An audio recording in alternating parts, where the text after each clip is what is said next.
ফাতেমার চোখের মধ্যে পানি ঝরতেছে। নবী জিজ্ঞেস করে, ফাতেমা রে, কেন এইভাবে কান্দো?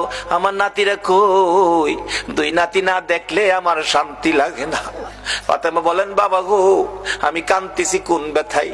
ঘরের পিছনে যাইয়া দেখেন গো বাবা, আজকে 3টা দিন পার হয়ে গেল, আমি ফাতেমার চুলায় আগুন জ্বলে না।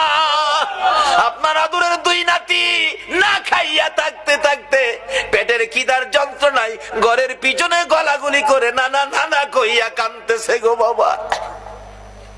আমার নবী পিছনে যাইয়া দেখে গলাগুলি করে নানা নানা কইয়া কাঁদতেছে। নানা গো, পেটের খিদা গো নানা, সহ্য করতে পারি না। আমার নবী বেরিয়ে গেলেন। ঘুরতে ঘুরতে যাইতে যাইতে একটা ইহুদির বাগানে আমার নবী চাকরি নিলেন। কুয়ার থেকে পানি উঠাবেন, গাছের গোড়ায় পানি দিবেন, পানি উঠাবেন, 1 বালতি পানি 8টা, 1 বালতি পানি 3টা করে খেজুর, এইভাবে 8 বালতি পানি উঠাইয়া হাসাইন হুসাইনের মায়ায় আমার নবী বাগানে চাকরি পর্যন্ত নিয়েছে।